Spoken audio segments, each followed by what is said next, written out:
Hello, আসসালামু আলাইকুম। আমি নাজমুল। আমি আপনাদের সাথে আজকে আলোচনা করব মাইক্রোসফট এক্সেলের কপি ফর্মুলা নিয়ে। যদিও আমি অন্যান্য সেপারেট ভিডিওতে এই বিষয় নিয়ে আলোচনা করেছি, কিন্তু সেপারেট ভাবে কপি ফর্মুলা নিয়ে কোনো ভিডিও নেই। আমি এই পর্যন্ত বানাইনি। তবে আমার মনে হয় শুধু কপি ফর্মুলা নিয়ে একটা ভিডিও বানানো দরকার। এই জন্য আমি কপি ফর্মুলা নিয়ে আপনাদের সাথে আজকে আলোচনা করব। আমার ভিডিওর ভিতরে এই বিষয়ে আলোচনা আছে, তবে এখন সেপারেটলি আমার মনে হয় এটা করা উচিত।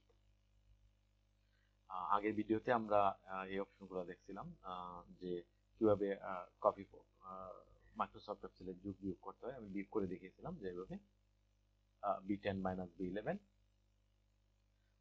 তো এটা এখানে ফর্মুলাটা এখানে দেখাচ্ছে যে B10 মাইনাস B11, এটা একটা ফর্মুলা। তো সেম ভাবে আমরা এই ঘরগুলো পূরণ করব, অর্থাৎ মাইনাস করব। সবগুলো মাইনাস করব। একটা একটা করে মাইনাস করতে গেলে সময়ের প্রয়োজন। শর্টকাট ওয়েতে আমরা কিভাবে করতে পারি এটাই আমি আপনাদের সাথে আলোচনা করব। কপি ফর্মুলা, অর্থাৎ এই ফর্মুলাটা কিভাবে কপি করব আমরা।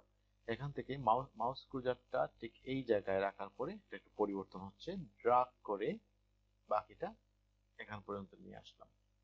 এখানে দেখা যাচ্ছে যে সব ফর্মুলাগুলা কপি হয়ে গেছে। এখান থেকে মাউসে রাইট ক্লিক করার পর আমরা দেখতে পাচ্ছি এখানে C10 মাইনাস C11। এখানে রাইট ক্লিক করার পর আমরা দেখতে পাচ্ছি D10 মাইনাস D11। এখানে রাইট ক্লিক করার পর আমরা দেখতে পাচ্ছি E10 মাইনাস E11। এখানে করার পর আমরা দেখতে পাচ্ছি, রাইট ক্লিক করার পর দেখতে পাচ্ছি যে F10 মাইনাস F11। এখানেও সেম। আপনাদের যদি কোনো কনফিউজ থাকে আপনারা এখান থেকে তা দেখে নিতে পারবেন। Copy formula.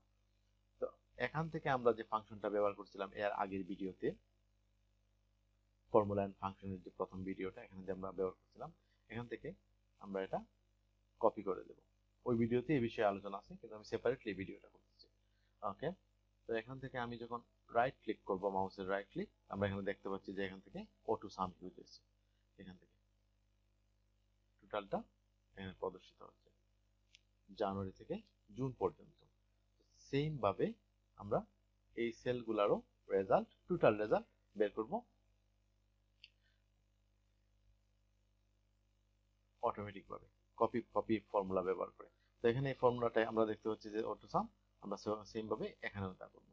তো সেম ভাবে আমরা এখানে যে করছিলাম যে প্রফিট প্রফিট যে আমরা 600 বের করার পর বাকিটা আমরা ড্রাগ করে নিয়েছিলাম, সেই ওয়েতে আমরা মাউসটা এখানে নিয়ে যাব, যাওয়ার পর এখান থেকে ড্রাগ করে নিচে নিয়ে আসবো।